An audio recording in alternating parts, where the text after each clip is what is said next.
Yo. Top of the morning to the gambling gang. Top of the morning to all of the listeners to the Cashed It with Chris podcast, the NBA betting show. As always, these podcasts are available to you guys via the Basketball Forever podcast network. We got a lot of games to talk about. A lot of games to talk about, man. Excited. Fantastic freaking Fridays is what I always put on Twitter. This is it's a really good slate, man. I like the slate today. We got a lot of games, a lot to get into. So let's just jump straight in, man. No further ado, let's jump straight in. Real quick recap of yesterday.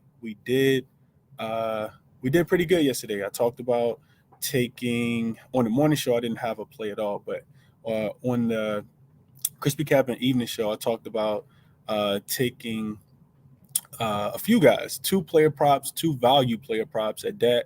The first one was Mr.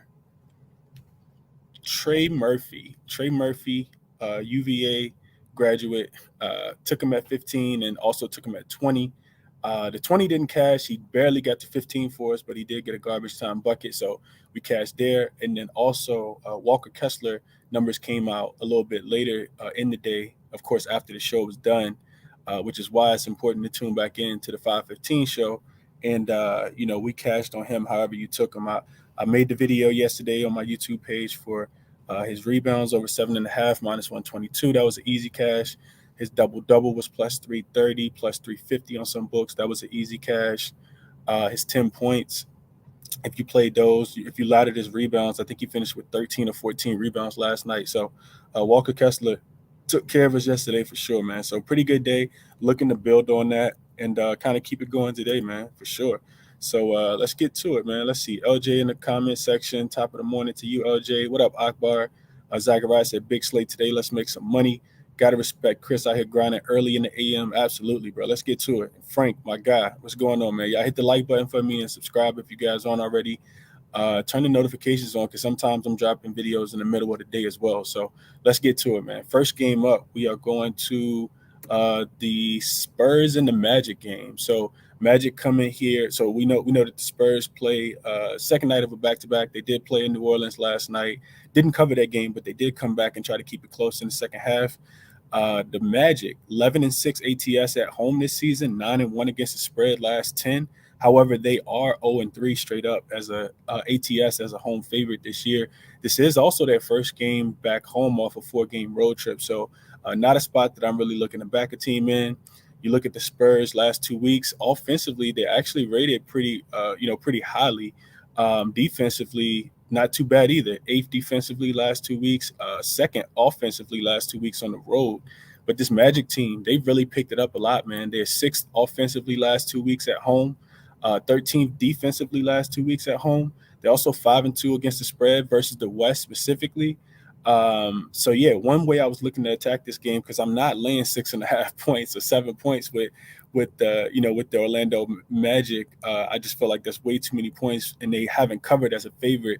But how could you look towards San Antonio in this spot, right? So I think you play the Magic. I think you play their team total. One thing I looked at, well, a few things I looked at was the Magic. They're playing at the sixth fastest pace over the last week. They're also scoring 3 more points when you look at their points per game margin from November to December. They're up about 3 points from 109 to 112. 5-2 to the over versus the West at home specifically. They've gone over their point total 5 of the last 7 games versus the West as well. They also have gone over their point total in 8 of their last 12 games this season as well. I think a large part of that is due to getting some of their guards back. Markel Fultz has come back. Dude has looked amazing, right? Paulo Bentro's continuing his growth and throughout his rookie season as well. You look at the Spurs defense; they're allowing 118 points per game on the second night of back-to-backs in away spots, and they're giving up 123 points. They gave up 123 points to the Lakers in that spot, 126 to the Blazers, and to the Nuggets as well. So the Magic, they've only had one instance where they were at home facing an opponent on the second night of a back-to-back where their opponent was, and it was against the Celtics, and they scored 120 in that spot in that game as well. So I think the full game over is in play. And I also, because I think San Antonio scores points, but if I had to play this game, I'd take the team total for the Magic over the 116.5. Feels like a really, solid way to play the game, but not necessarily having to, to lay the 7.5 in that spot. So hope that makes sense. And that's the way I'd be looking. Team total over for the Orlando Magic in the San Antonio Spurs in the Orlando Magic game. So next game up, we got the Clippers and the 76ers. John Wall is questionable in this one, but I think PG and Kawhi are going to give it a go. You look at for the Clippers, this will be their first road game after a 5-game homestand. And Philly on the opposite side, this will be their 7th straight home game. They've won and covered 5 of their last 6. They won 5 in a row and covered 5 of their last 6. The Sixers coming to this one 6-3 against the spread versus the West, including 3 straight covers against the West. They typically take care of business when they're at home as a favorite. The Sixers are also, they're just kind of running hot right now. 17th offensively last 2 weeks. This team is 13-5 against the spread at home, which is the 3rd best covering rate at home.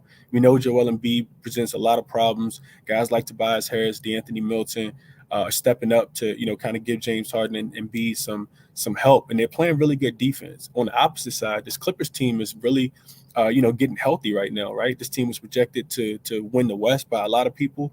They're rated 10th defensively last 2 weeks on the road. 15th offensively last 2 weeks on the road. They've covered 4 of their last spreads and held their last 4 opponents under their team total.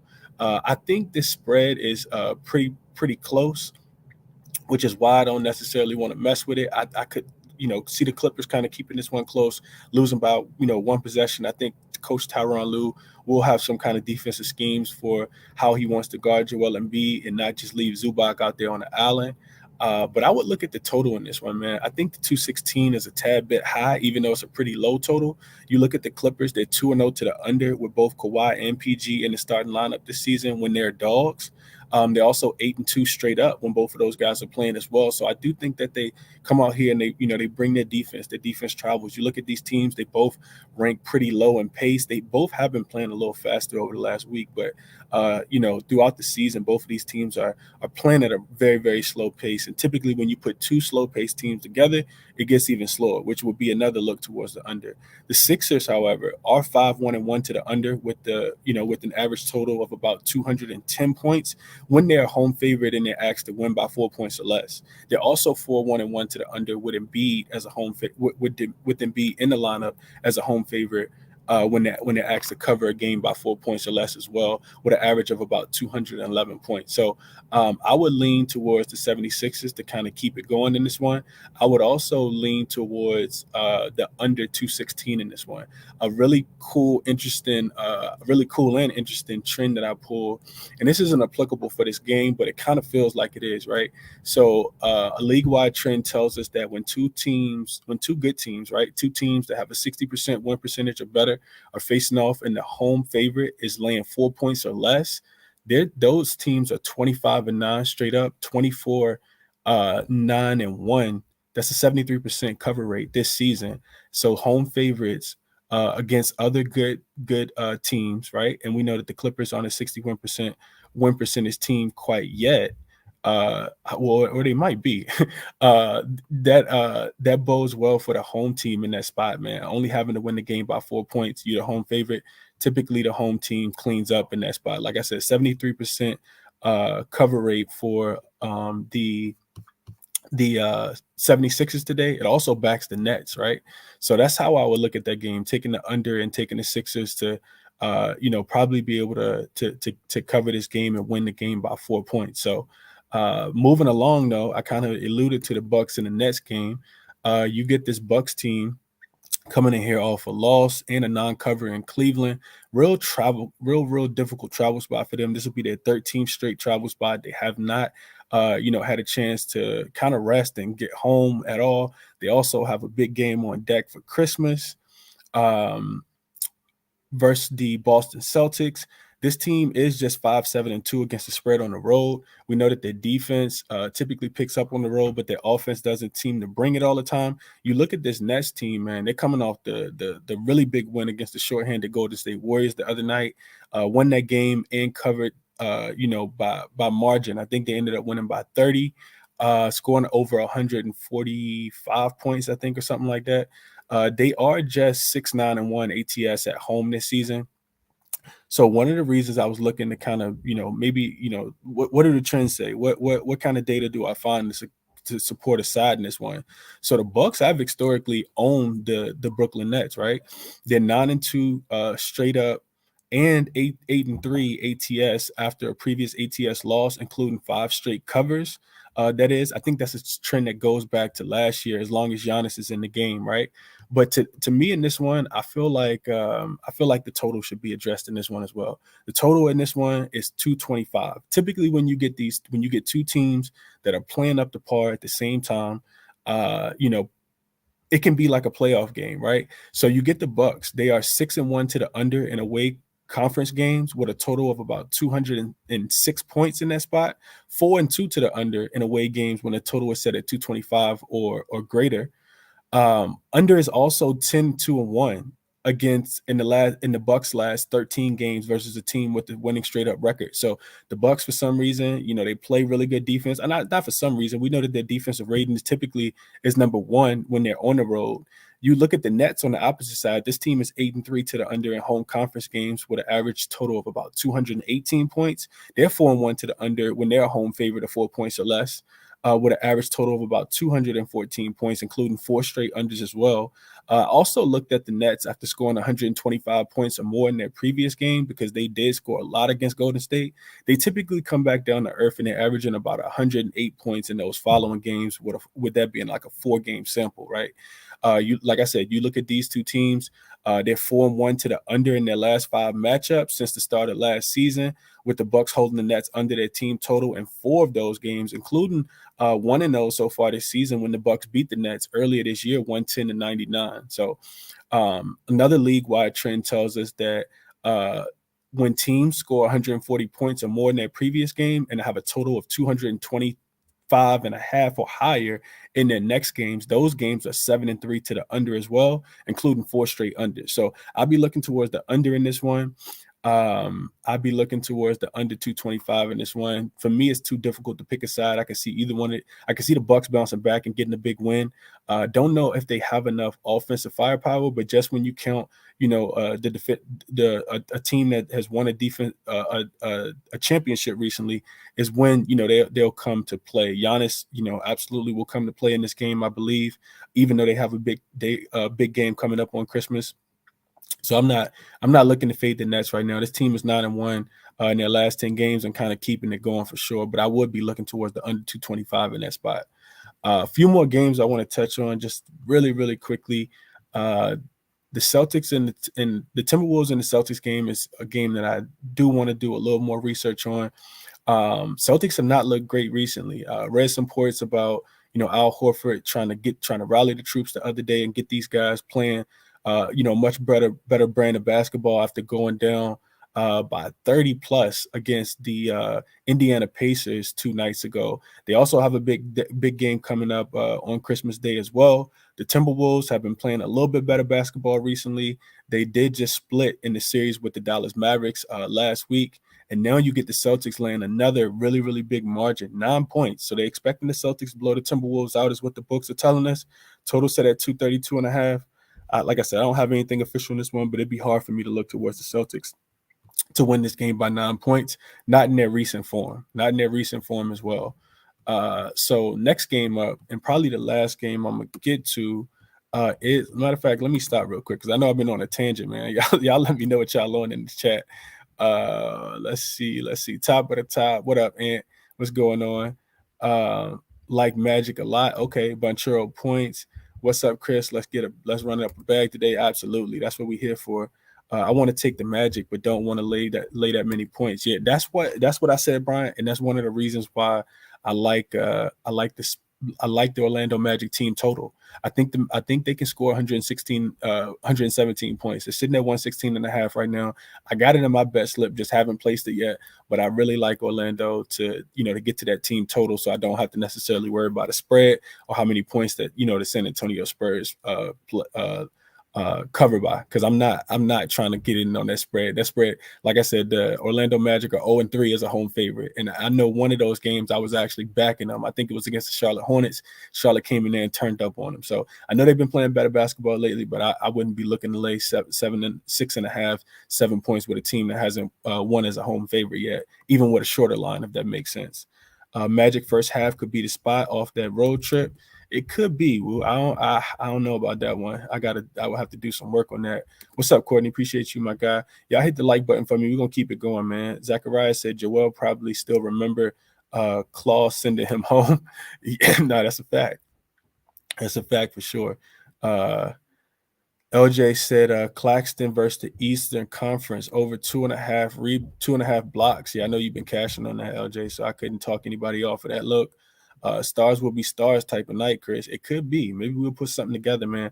I do want to preface. What up, Markel? I do want to preface this, this stars will be stars comment by Zachariah by saying, I think it's important to remember as well, man. Before you guys are locking in your bets today, think about the motivations of these teams, man. Who plays on Christmas, right? Who's just waiting to get the day over with so they could go back home because they don't have a nationally televised game on Christmas and they don't play until maybe 2 days later, right? Fading, trying to find the motivation for these teams is the first and foremost important thing that we could absolutely do as handicappers or people who want to bet on the NBA, right? We have to find the motivation. We can find all the trends, all the data, all the analytics to support our plays. But if I'm just worried about getting back home to my family so that I can enjoy Christmas with them, then nothing else really matters, right? So you have to be able to find motivation, right? A big motivational spot today comes in this Raptors and Cavs game, at least in my estimation, comes in this Raptors and Cavs game. And I would also be looking at, I'm not going to touch on this game, at least not right now. I might touch on it later during the evening show, but I would look towards the Memphis Grizzlies in a bounce back spot, right? I was heavy on the Memphis Grizzlies the other day. I gave them out as the best bet of the day. Going to Denver, this will be their third straight road game after losing to they lost to Oklahoma City and then followed that loss up to the Denver Nuggets as well. Denver probably played their best brand of basketball. Now you get the Phoenix Suns on the third game of this road trip in a nice, a real nice bounce back spot. They opened as 2-point favorites. I want to say it's up to 2.5 and 3 at some spots as well. I think, and the reason why I say it's a motivational spot is because we just saw, hopefully you guys saw the video with Ja Morant when he was sitting down with Malika Andrews and they asked him, who in the West, scares you or you're concerned about. He said nobody in the West. Like, it's really just the Boston Celtics, right? So for me, that says that this is a statement game for him. You can't make comments like that and then not come out and bring it. They have a game on Christmas Day, but it's not that big of a game anymore because they'll be playing against the Golden State Warriors, and the Golden State Warriors are they're walking wounded right now. This team is not healthy at all. So I would look for them to be able to probably cover that. I got to do a lot more digging and research on that game, but that's the way I'd be looking in that game as well. And the last game I want to talk about, because we are already at the 18-minute mark, and it's a bunch of games today. I know it's probably about 9 games that I probably haven't even touched on, but looking at this Raptors and the Cavs game, man, I think this game is going to be extremely interesting. I kind of talked myself into this one. So I'll start by prefacing by saying this, man. Both of these teams are coming off big emotional wins. You get the Toronto Raptors coming into Cleveland. This will be the third game of their road trip. They lost to the Philadelphia 76ers last week. Took them to overtime, though, even shorthanded. They got OG Anunoby back, so they're getting a little bit healthier. They lose that game in overtime. Then they go to Madison Square Garden. Nobody could figure out why that point spread was so low. Toronto had lost 7 games in a row, and then they go into Madison Square Garden, and Pascal Siakam drops 52 points, and they beat the New York Knicks to end the New York Knicks winning streak, right? So now, big emotional win, absolutely needed. Now you go to Cleveland, right? And on the opposite side, Cleveland. This is at least their 5th or 6th straight home game. Always talk about not fading those teams. I gave you guys a trend the other day that supported home favorites that have been previous home favorites in at least 4 games, and then they're home favorites again. Those teams were something like 16, 6-1, I think. I think it was about 67 to 70% hit rate, just, kind of backing those teams. You see the money coming in on Cleveland today. This spread opened at, I think, 4.5, 5. And it's, it's the line is close to there, but I do feel like money's coming in on Cleveland already. Cleveland coming off a big, big emotional win as well to take down the Milwaukee Bucks in a measuring stick type game for them. That was also a double revenge game for them. The first time they had caught the Bucks, with at full strength. The first time they got a chance to play the Bucks at home as well. They were 0-2 straight up and against the spread in Milwaukee. So to get that monkey off your back probably feels really good for JB Bickerstaff and the guys over there in Cleveland. Now you get the Toronto Raptors, another double revenge game. Toronto beat this team on opening night. That was the game that Darius Garland got poked in his eye. And the second time these two teams played was in Toronto in a game that only saw 188 points scored total. And I want to say that was a second night of a back-to-back with in Toronto without the services of Jared Allen, right? We know how important Jared Allen is. So now the Cleveland Cavaliers are at home where we know that they turn up, right? They're 16-2 straight up at home, 13-4-1 also at home. This Toronto Raptors team typically functions a lot better at home than they do on the road.